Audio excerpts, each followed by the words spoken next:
In today's video, I'm going to be solving for you all the things that I struggled with the most when I started watercolour painting. So I'm a self-taught artist and I've been painting for 2 years now. And these are some of the top things that I really struggled with when I started my watercolour painting and learning how to paint with watercolours. These are definitely the things that I struggled with the most and held me back for the longest time as well. So I really wanted to share these with you because these are really common questions that I see on my channel. So before we jump straight into the fun stuff, I'm going to ask you a big favour. I'm quite a small channel, so please like this video if you do like it, because you'll be surprised how much that little like helps me as a small creator. If you like this video, it tells YouTube that this is a good video and that you enjoy it, and then it will show this video to more people, so I get found more, and then it will help my channel to grow so I can make more content for you in the future. Let's get stuck straight in, and I hope you enjoy it. So the thing that I struggled with the most was knowing how much water to use with my paint. And that is a paint to water ratio. So this is the thing that I wanted to cover the most because it's the thing that I struggled with the most for the longest time. I did a little watercolour course not so long ago, and in one of the segments of that video, the tutor explained in a really simple way the water to paint ratio. And she also showed us a really simple activity that we could do to practice the paint to water ratio.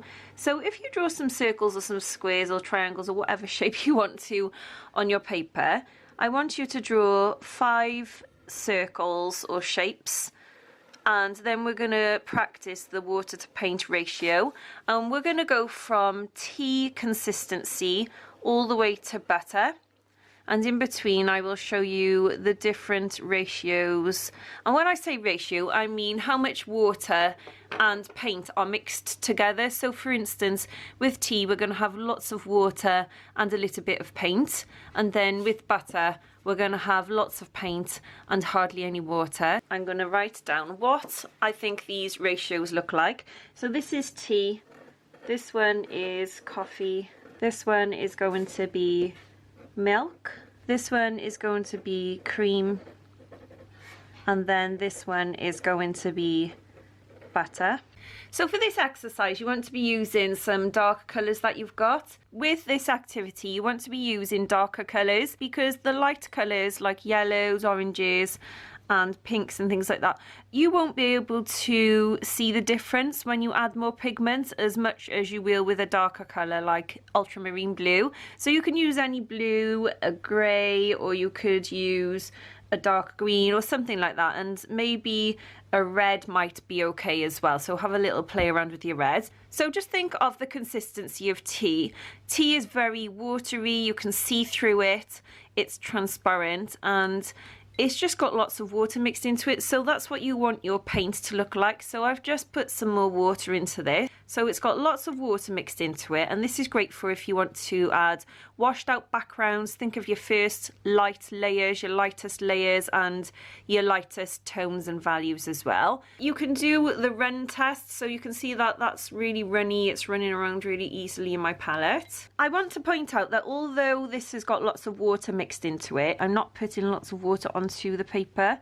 It's got lots of water mixed into it to make it nice and transparent. So you can see that this is a nice light coverage with the paper. The paint is flowing onto the paper nicely. You can still see the paper underneath.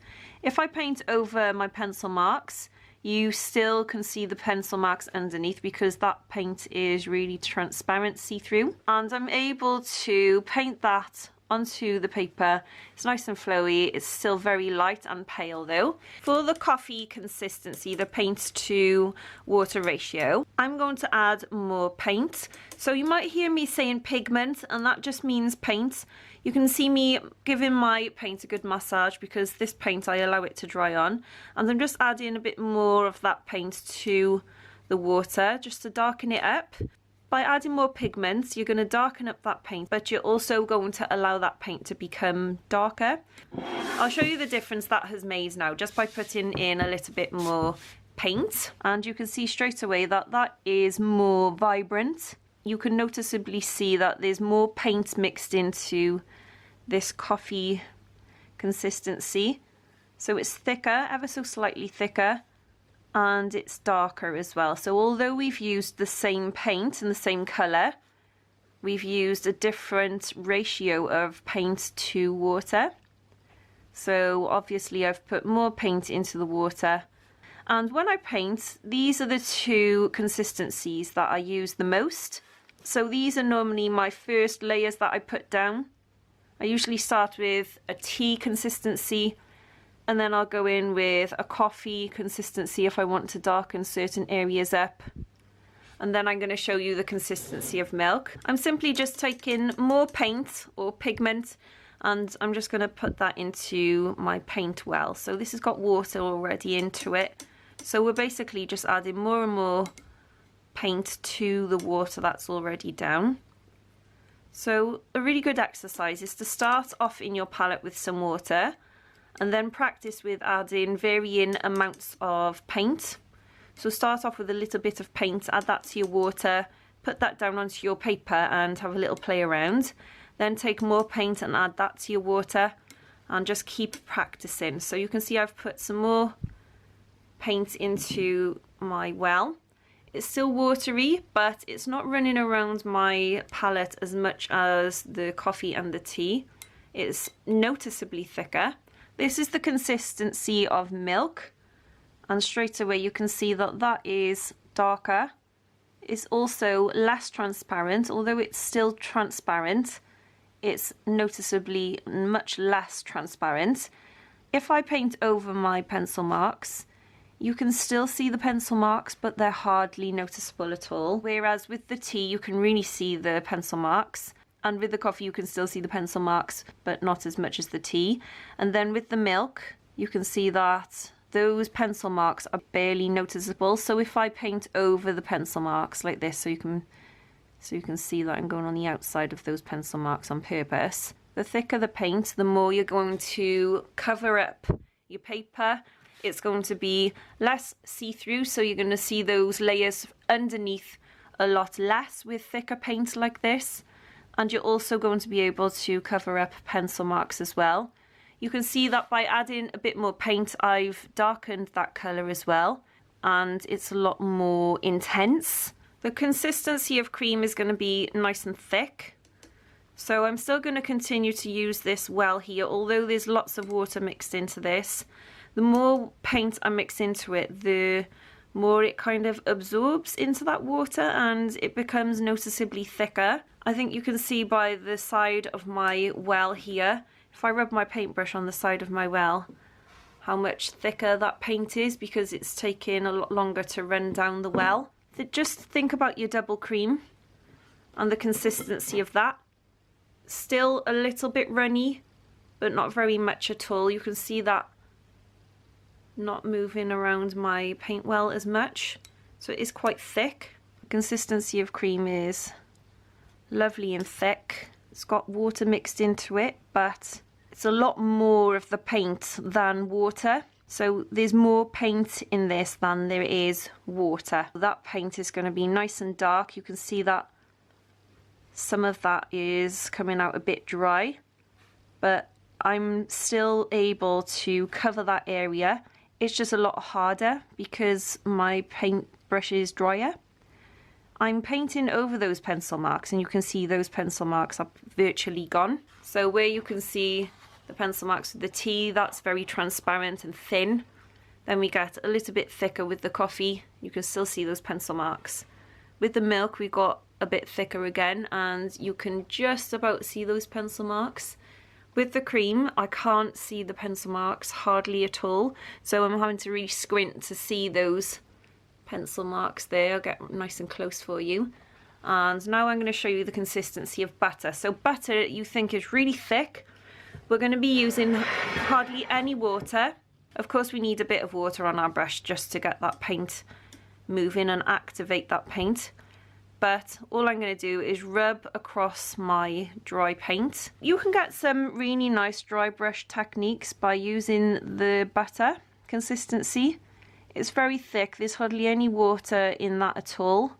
So you can see that because my brush is very dry, it's skipping areas of the page, and this is called a dry brush technique. You can get some lovely textures by using this technique, and this is a technique that I don't use very often because it is very hard to paint. It's hard to manipulate your brush when your brush is so dry. You can see that I'm really having to drag my paintbrush across the paper, and yes, it is leaving areas of that paper white because there's not enough water on my brush to seep into the the paper crevices. So that's why it's leaving white marks like that. But you can see how thick that is. You can get this consistency by using paint straight out of the tube, or just by using a very small amount of water on your brush and then rubbing your brush across your pan. So I hope this helped to explain the paint to water ratio for you. Even if you've been painting for a while, I would have a go at this activity. It really did help me, and I wish I'd learned this right at the start of my painting journey. I'm just going to write here because I wanted to say that these two here, tea and coffee, these would be great for your lightest values. And then this one here, the milk, this would be great for your mid-tones. And then the cream and the butter would be great for your darkest values. So I just wanted to put that there. What I'm going to do is I'm going to put a little picture at the end for you, so maybe you could screenshot this. If you want to learn more about watercolours as well, I make lots of step-by-step tutorials on this channel. I also make tips and advice videos in little lesson form to help you to learn more about watercolour painting. So if you like that sort of thing and you really want to learn more, then subscribe to my channel. All you need to do is hit the red subscribe button, and it's free, and that just means that you won't miss any future videos from me. Something else that I really struggled with when I started as a beginner, I struggled to know how to mix colours. So it's a really good idea to make yourself one of these colour wheels. I'll link the video that I made down below, how I made this colour wheel. It's really easy to do. This will give you a really good idea of what colours complement each other. This will also show you the complementary colours which are opposite on the colour wheel, and also analogous colours which are next to each other on the colour wheel.